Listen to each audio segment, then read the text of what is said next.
तो hello guys, आज की इस वीडियो में हम solo leveling season 3 episode 2 cover करने वाले हैं। अगर आपने सीजन 3 का फर्स्ट एपिसोड अभी तक नहीं देखा है तो जाके पहले वो देख लो। मेरे चैनल के प्ले स्टोर मिल जाएगा या फिर वीडियो का लिंक आपको डिस्क्रिप्शन में भी मिल जाएगा। वैसे हो सकता है कि ये एपिसोड आपको स्टार्टिंग में थोड़ा बोरिंग लगे, लेकिन आपसे एक रिक्वेस्ट है कि इस वीडियो को लास्ट तक जरूर देखना, क्योंकि लास्ट में एक बहुत ही जबरदस्त फाइट सीन है जो आप बिल्कुल भी मिस नहीं करना चाहोगे। चलो थोड़ा सा बता ही देता हूँ कि क्या होने वाला है। एक्चुअली जिन्हों के बहन के स्कूल में कुछ मॉन्स्टर्स आ जाते हैं जो वहाँ के स्टूडेंट्स को बेरहमी से मार रहे होते हैं। जिन्हा किसी तरीके से सर्वाइव कर रही होती है, लेकिन दूसरी तरफ जिन्हों एक डंजन में फंसा होता है और वहाँ से लौटने में उसे काफी टाइम लगने वाला था। और जब मॉन्स्टर जिन्हा पे अटैक करने वाले होते हैं तभी कुछ अनएक्सपेक्टेड होता है, लेकिन वो अभी मैं नहीं बताने वाला, आपको आगे इस एपिसोड में पता चल जाएगा। इसलिए स्टार्टिंग से लेकर एंड तक पूरा देखें ताकि कुछ भी मिस ना हो। एक चीज और, आप लोग वीडियो देख लेते हो पर लाइक और सब्सक्राइब करना भूल जाते हो, तो आज पहले ही वीडियो को लाइक और चैनल को सब्सक्राइब कर लो। आपके इस छोटे से सपोर्ट से मुझे बहुत मोटिवेशन मिलती है, इसलिए जल्दी से लाइक और सब्सक्राइब कर लो। और अब चलो फिर बिना टाइम वेस्ट किए शुरू करते हैं। सीजन 3 एपिसोड 2 स्टार्ट होता है और हमें यूएस के हंटर ब्यूरो का ऑफिस दिखाया जाता है। वहाँ मिस सेलर और माइकल डेविड से माफी मांग रहे होते हैं कि वो जिन्हों को अपने साथ लाने में सफल नहीं हो पाए। डेविड बोलता है, मुझे सॉरी वगैरह नहीं सुनना है, तुम बस ये बताओ कि तुम्हें जिस काम के लिए भेजा था वो पूरा हुआ या नहीं। अगर आप भूल चुके हो तो मैं याद दिला दूं, डेविड ने उन लोगों को भेजा था ताकि वो जिन्हों को अपनी पावर और ज्यादा बढ़ाने, मतलब अपग्रेड करने का लालच देकर यूएस का सिटीजन बना सके। ये सब मिस सेलर की मदद से होने वाला था, क्योंकि वो किसी हंटर की पावर को और अपग्रेड कर सकती थी, लेकिन वो लोग फेल हो जाते हैं क्योंकि जिन्हों की पावर की कोई लिमिट ही नहीं होती। ये सब रिपोर्ट वो लोग डेविड को दे रहे होते हैं। मिस सेलर अब तक कांप रही होती है जो उसने जिन्हों के अंदर देखा था उसे याद करके। डेविड कहता है, अगर ऐसा है तो ठीक है, कोई बात नहीं, हम कोई और तरीका सोचेंगे। फिर डेविड माइकल को लेकर उसी बिल्डिंग के 24वें फ्लोर पर जा रहा होता है। वो माइकल से पूछता है, क्या तुम्हें याद है जब पहली बार एक एस रैंक गेट खुला था? माइकल बोलता है, हाँ बिल्कुल, वो कैसे भूल सकते हैं। उस डंजन ब्रेक की वजह से पूरा वेस्ट अमेरिका तबाह हो गया था। उस रेड में दुनिया के अलग अलग कंट्रीज के एस रैंक हंटर आए थे एकजुट होकर के हमारे साथ फाइट करने के लिए, लेकिन हजारों की संख्या में टॉप रैंक हंटर्स मारे गए थे और उनमें से सिर्फ 5 हंटर ही सर्वाइव किए थे और उन लोगों ने मिलकर के बॉस को हराया था। तभी से उन 5 को नेशनल लेवल हंटर का टाइटल दिया गया था। वैसे आपको पता है कि उन 5 नेशनल लेवल हंटर में से एक इंडिया का भी हंटर है। अगर आपको उसका नाम पता है तो कमेंट में जरूर बताना। फिर हमें पता चलता है कि उस डंजन का बॉस एक ड्रैगन था जिसका नाम कामिस होता है। कामिस की फ्लेम इतनी खतरनाक थी कि उसको कोई भी बुझा नहीं सकता था। फिर डेविड और माइकल दोनों 24वें फ्लोर पर पहुंच जाते हैं। वहाँ एक बहुत बड़ा गेट होता है। जैसे ही गेट खुलता है हमें एक बड़ा सा रून स्टोन दिखता है जो कामिस का होता है। डेविड का प्लान होता है कि वो ये रून स्टोन जिन्हों को गिफ्ट करेगा और बदले में उसे अपने कंट्री का सिटीजन बनने के लिए बोलेगा। और वैसे भी ये रून स्टोन सिर्फ मेज टाइप हंटर ही यूज कर सकते हैं, तो ये जिन्हों के लिए बेस्ट था।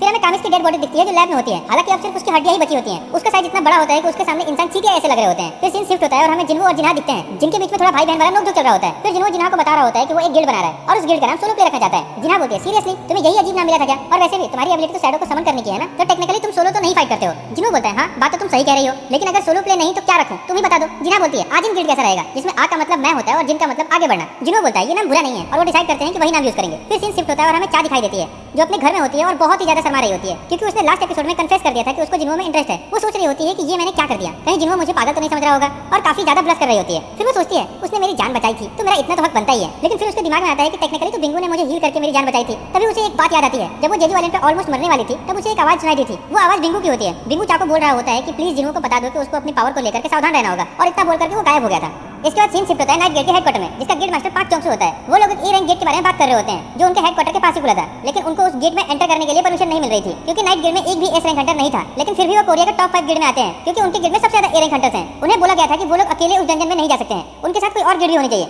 अब उन्हें समझ नहीं आ रहा होता है कि वो किस गेट से हेल्प लें, और अगर कोई गेट हेल्प करने के लिए तैयार भी हो जाए तो नाइट गेट की रेपुटेशन खतरे में आ सकती है। लोग सोचेंगे कि हम एक ए रैंक गेट भी अकेले क्लियर नहीं कर सकते। वो लोग इस बात को लेकर के काफी सोच विचार कर रहे होते हैं। तभी वहाँ एक और हंटर आता है जो कि एक ए रैंक हीलर होता है। वो सजेस्ट करता है कि अगर हम किसी गेट को नहीं बुला सकते तो क्यों ना सिर्फ एक हंटर को बुलाया जाए। पार्क कहता है, कोई एक हंटर कैसे हमारी हेल्प कर सकता है ए रैंक गेट क्लियर करने में? तभी पार्क को याद आता है कि एक हंटर ऐसा है संग जिन्हों। फिर वो लोग डिसाइड करते हैं कि जिन्हों से मिलने उसके ऑफिस जाएंगे। इधर हमें जिन्हों दिखाई देता है जो जिन्हों से पूछ रहा होता है कि हमारे गेट का नाम आजिम गेट कैसा रहेगा। तो जिन्हों बोलता है, हाँ बेस्ट है, सोलो प्ले छोड़ करके कुछ भी चलेगा। फिर जिन्हों पूछता है, क्या हंटर चा भी हमारे गेट में ज्वाइन करने वाली है? जिन्हों बोलता है, नहीं वो नहीं ज्वाइन कर सकती, मुझे किसी दूसरे हंटर की तलाश है। जिन्हों कहता है कि हंटर चा से भी ज्यादा बेस्ट कौन हो सकता है? जिन्हों बोलता है, मुझे ऐसा कोई हंटर चाहिए जो ट्रस्टवर्दी हो, जिसके पास हंटर लाइसेंस हो और जो गेट के काम या डंजन में फाइट करने का इंटरेस्ट ना रखता हो। बेसिकली जिन्हों चाहता था कि वो बस कोई लो रैंक हंटर हायर कर ले फॉर्मेलिटी के लिए, जिसको गेट के काम से लेना देना ना हो, क्योंकि वो चाहता था कि वो बस अकेले ही डंजन क्लियर करे। तभी उनका डोरबेल बजता है। जैसे ही वो गेट खुलता है उन्हें नाइट गेट के मेंबर्स दिखाई देते हैं। वो एक वियर्ड सी फेक स्माइल दे रहे होते हैं। फिर उन लोगों को जिन्हों अंदर बुलाता है, उनके बीच में बातचीत होती है उस ए रैंक गेट को लेकर। वो बताते हैं कि उन्हें एंट्री परमिट नहीं मिल रही है, इसीलिए हमें आपकी हेल्प चाहिए। वो बोलते हैं, वैसे तो बाकी एस रैंक हंटर्स को 10% रेट का प्रॉफिट से मिलता है, लेकिन अगर आप हमारे साथ चलोगे तो हम आपको 20% देने के लिए तैयार हैं। जिन्हों बोलता है, मुझे 50% चाहिए और मुझे एक सिंगल एस रैंक हंटर की तरह ट्रीट करने के बजाय एक गिल्ड की तरह ट्रीट करो, क्योंकि मेरे पास जो शैडो आर्मी है वो किसी गिल्ड से कम नहीं है, और वैसे भी हम लोग अभी जस्ट अपना गिल्ड एस्टैब्लिश किए हैं। जिसपे पार्क बोलता है 40% तक कैसा रहेगा, लेकिन जिन्हों बोलता है, मैं यहाँ नेगोशिएट करने की कोशिश नहीं कर रहा हूँ। पार्क कहता है, ठीक है, लेकिन डंजन के बॉस से आप ही फाइट करना। फिर उनके बीच में एग्रीमेंट हो जाता है। वो लोग बोलते हैं कि कल रेड स्टार्ट होने वाली है तो आप टाइम पे आ जाना। फिर वो लोग जाने लगते हैं। तभी नाइट गिल्ड का एक हंटर नोटिस करता है कि जिन्हों का शैडो हल्का सा मूव हुआ। वो पार्क को बताता है, लेकिन पार्क कहता है, तुमने पीना तो स्टार्ट नहीं कर दिया, भला किसी का शैडो कैसे मूव हो सकता है? एक्चुअली जिन्हों ने अपना एक शैडो सोल्जर उनके अंदर छोड़ दिया था। फिर वो लोग वहाँ से चले जाते हैं। फिर जिन्हों भी चला जाता है अपनी फैमिली के साथ टाइम स्पेंड करने। अब नेक्स्ट डे रेड स्टार्ट होने वाली थी। नाइट गिल्ड पूरा रेडी होकर के गेट के बाहर जिन्हों का वेट कर रहा होता है, लेकिन जिन्हों अब तक वहाँ नहीं आया होता। वो लोग सोच रहे होते हैं कि कहीं वो लेट तो नहीं हो जाएगा, क्योंकि सिर्फ 5 मिनट ही बचे होते हैं रेड स्टार्ट होने में। इधर जिन्हों सोच रहा होता है कि आज मौसम इतना खराब क्यों है, लेकिन वो देखता है कि अब टाइम हो गया है जाने का, तो वो अपना शैडो एक्सचेंज यूज करता है और डायरेक्ट गेट के पास पहुंच जाता है। वहाँ बहुत सारी पब्लिक होती है जो जिन्हों के फैन होते हैं। वो लोग जिन्हों को घेर लेते हैं और उससे सवाल करने लगते हैं, लेकिन नाइट गिल्ड के हंटर वहाँ आकर के जिन्हों को अपने साथ ले जाते हैं। फिर वहाँ पार्क आता है और बताता है कि आज के रेड का लीडर वो होने वाला है। फिर वो लोग गेट के अंदर जाने लगते हैं।